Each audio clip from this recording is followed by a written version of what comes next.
In September of 2016, a check for $214,300 landed in my mailbox. I stood in my gravel driveway holding it for a long moment before I even opened the envelope, because I already knew what it was. It wasn't an inheritance. It wasn't a settlement. It was the year's net revenue from a furniture business built entirely from something a sawmill 3 miles down the road considered garbage. My name is Walter Hensley. Back in 2004, I was 58 years old, living on the same 60 acres my father had cleared by hand after the war.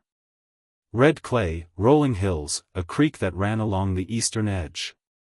People in town knew me for exactly one thing: I never threw anything away. Not a nail, not a length of wire, not a scrap of lumber. My wife used to say I could see value in a pile of dirt if you gave me long enough to look at it. The sawmill is where this story really starts. Holbrook Lumber had been running since the 1970s, a mid-sized operation cutting pine and oak for the regional construction market. By 2004, they were doing brisk business, running 2 shifts a day. But with that volume came a problem nobody wanted to deal with: the offcuts. Every log that went through their saws left behind slabs, edgings, sawdust, warped boards too short or too twisted to sell. It was mountains of waste, and the landfill charged them by the ton to haul it away. They were producing close to 40 tons of scrap wood a month. At the dump fees they were paying, that came out to nearly $28,000 a year just to get rid of it. The mill's owner, a man named Curtis Holbrook, had known my father. So one Thursday afternoon in March of 2004, Curtis drove out to my place in his flatbed. I was out by the shed, splitting rounds for the wood stove. He explained his problem: too much scrap, nowhere cheap to put it, and would I have any use for it out on my land? He proposed something simple. His truck would come by twice a week and dump the offcuts along the tree line at the back of my property, a spot with easy road access. No charge either way, he'd save on tipping fees, and I'd get free wood. A handshake deal, nothing on paper. I looked at that stretch of ground, mostly scrub and briars, good for nothing much. I didn't say yes right away. I was thinking about something, though I couldn't have told you exactly what yet. Finally I nodded. "That'll do," I said. The following Monday, the truck showed up. And for the next 12 years, 624 Mondays and 624 Thursdays, a truck from Holbrook Lumber backed up to that tree line and left behind a fresh pile of scrap wood on my land. I didn't burn it. I didn't chip it for mulch, though most men would have. For the first several months, I just watched it. I watched how the rain warped the boards further, how the sun dried out the sawdust, which pieces held their shape and which ones split. I was learning what I had.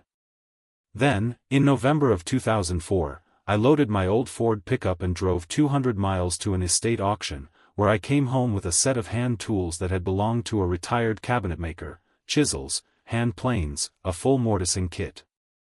I paid $900 cash. I wasn't going to just burn scrap wood for heat. I was going to learn how to build something with it. For the first 2 years, nobody thought much of what I was doing. Neighbors driving past would see me out by the tree line, sorting through the scrap pile, setting good pieces aside and stacking the rest. Some of them probably figured I'd lost my mind. My own son, Danny, asked me once why I didn't just sell the good lumber as is instead of fooling with tools I barely knew how to use. I told him the same thing I still believe: raw scrap is worth pennies. Something made from it is worth dollars. The wood wasn't the product. What I built from it was. By the spring of 2006, I'd taught myself enough, mostly through trial, error, and a stack of library books on joinery, to build my first real piece, a farmhouse dining table, made almost entirely from reclaimed oak offcuts that would have gone into a landfill. It had knots and mineral streaks most furniture makers would have rejected, but I didn't hide those marks. I worked around them, let them show. That table took me 11 weekends to finish. I sold it at a church fundraiser for $650. That was the first time I understood what I actually had. Not free wood. A story. People didn't just want a table, they wanted to know it used to be scrap nobody wanted, saved by a man with a workshop in his backyard. That story was worth more than the wood itself. Word spread slowly, the way it does in a small town. By 2008, I was selling 2 or 3 pieces a month, tables, benches, the occasional headboard, mostly through word of mouth and a card table at the county fair. I built a proper workshop in what used to be my father's tobacco barn, wired it for power, bought my first real table saw. Holbrook Lumber kept dumping their scrap twice a week, same as always, and I kept sorting through it, same as always. Curtis never asked for a cut. He always said the mill was just glad not to be paying the dump. By 2011, I'd hired my first employee, a young man named Tyler Combs, laid off from a furniture factory that had shut down and moved overseas. He knew machinery better than I did. Between the two of us, we started taking custom orders, building whatever a family wanted, all from the same reclaimed pile at the edge of my property. That year we brought in just under $40,000. Not a fortune, but more than I'd made in any single year of my life before that. Things kept climbing, steady, unglamorous. By 2014, I had 3 employees, a small showroom set up in the old barn, and a waiting list that stretched out 4 months. Local papers wrote a small feature on me, the furniture maker who builds from other people's trash. I didn't love the headline, but I didn't argue with it either. It brought in customers from 2 counties over. By the end of 2015, the business, I'd started calling it Hensley Reclaimed Furniture, nothing fancy, pulled in $178,000 in revenue. I still couldn't quite believe it some mornings, standing in that barn full of half-finished tables, all of it traced back to a handshake with Curtis Holbrook and a truckload of scrap nobody else wanted. I didn't know it yet, but 2016 was going to bring both my best year, and my first real threat. That threat had a name, Brendan Hayes. And he was about to make it very clear that Holbrook Lumber wasn't going to be a small family mill much longer. Curtis Holbrook sold the mill in January of 2016. He was 71, his kids had no interest in running it, and a regional building supply conglomerate called Meridian Forest Products made him an offer he wasn't going to turn down. I heard about the sale secondhand, from a supplier who dropped off finishing oil at my shop. I didn't think much of it at first. A mill changing hands didn't seem like my business. I was wrong about that. 3 weeks later, a black SUV pulled into my driveway. A man in his mid-30s stepped out, sharp suit, city shoes not built for red clay, a leather folio tucked under his arm. He introduced himself as Brendan Hayes, Regional Operations Director for Meridian Forest Products. He said he was auditing all existing arrangements tied to the mill's old ownership. He didn't waste time getting to it. He told me that the informal handshake deal I'd had with Curtis for 12 years, free scrap wood in exchange for hauling costs, was, in his words, not a sustainable business practice. Meridian had done an internal assessment and determined their waste lumber had commercial value. Moving forward, I could still take it, he said. For $1,200 a month. I told him the deal with Curtis had always been that the mill saved on tipping fees, nothing changed hands beyond that. Hayes just smiled the kind of smile men in suits give when they've already made their decision. Times change, Mr. Hensley. Curtis Holbrook isn't running this mill anymore. I didn't argue with him that day. I just told him I'd need some time to think it over, and he left a contract on my kitchen table before he drove off. For the next week, I turned it over in my head. $1,200 a month was $14,400 a year, money I could absorb, but money that hadn't ever been part of the arrangement, and money that felt like it was punishing me for 12 years of building something out of nothing. More than that, it felt like Hayes assumed I had no other options. That I'd just pay whatever he asked because I'd built a business dependent on his scrap wood. He was wrong about that too. What Brendan Hayes didn't know, because he'd never bothered to ask, was that by 2016, Holbrook's scrap wood wasn't my only supply anymore.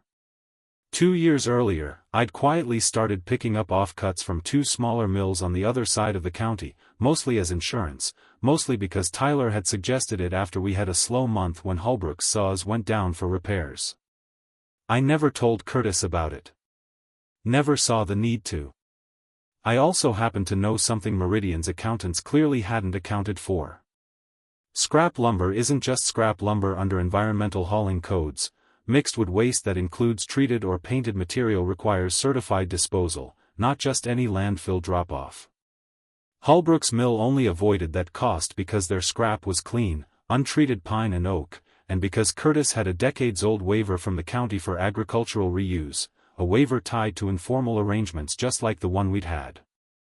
Meridian, in taking over the mill, had inherited that waiver's terms without fully reading them. If I refused the new arrangement and they had to haul that scrap to a landfill instead, they wouldn't just lose the dumping savings. They'd lose the agricultural reuse exemption entirely, and every load after that would need to go through certified waste hauling, at close to 4 times the cost. I didn't say any of that to Brendan Hayes when he called a week later for my answer. I just told him, calm as I could manage, I'll have to pass. He didn't understand yet what that answer. Brendan Hayes called back 4 days later, and this time his voice didn't have that same easy confidence. It turned out the mill's own environmental compliance officer had flagged the agricultural reuse waiver during a routine review, the same waiver I already knew about, right around the time I turned down his contract. Without that waiver, Meridian was staring at reclassifying every ton of scrap as regulated waste, which meant certified hauling, paperwork, and a bill that made my $1,200 a month offer look like pocket change. He didn't apologize. Men like him rarely do. But the tone changed. He asked if we could revisit the terms. I told him I was open to talking, but this time, we were putting it on paper, and it wasn't going to be his paper, it was going to be a real contract, drafted by my lawyer, with the same terms Curtis and I always had, protected so nobody's grandson could show up in a suit 20 years from now and tell my son the same story. Hayes signed it. Meridian kept the waiver. And Hensley Reclaimed Furniture kept its supply of scrap wood, same as it had for over a decade, except now it was written down, notarized, and unerasable. That was the spring of 2016. By that September, the check I mentioned at the start of this story, $214,300, landed in my mailbox. It wasn't just from furniture sales anymore. Word of what happened with Meridian had gotten out, the way these things do in a county where everybody knows everybody. A local news station picked up the story, Family Furniture Maker Outlasts Corporate Takeover. Orders doubled almost overnight. We hired 2 more employees that year, brought Tyler on as shop manager, and started shipping pieces to customers 3 states away. Today, Hensley Reclaimed Furniture employs 6 people full-time. We still get scrap wood delivered twice a week, same trucks, same tree lean, same handshake philosophy, just backed up with a contract now. My son Danny, the one who once asked why I bothered with any of this, runs the finishing shop. Every table we sell still carries the marks and knots most furniture makers would sand away or reject outright. We don't hide where the wood came from. We put it right on the tag. People ask me sometimes if I ever resent those 12 years before the money came, all that time spent learning joinery from library books, hauling scrap by hand, selling tables for a few $100s at a church fundraiser.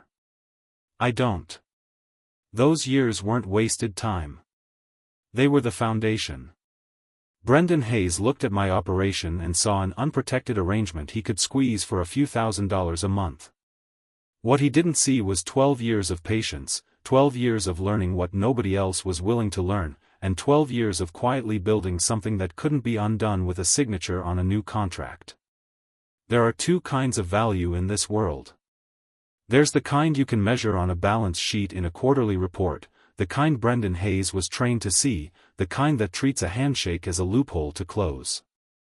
And then there's the kind that takes 12 years to build, one board at a time, out of something everyone else already decided was worthless. The first kind can be renegotiated, revoked, or bought out by whoever holds the bigger contract. The second kind can't. Once it's built, it's yours, and no one in a black SUV can drive out to your land and tell you otherwise. That's the whole story. A man, a pile of scrap nobody wanted, and 12 years most people would have called wasted time. I call it the best investment I ever made.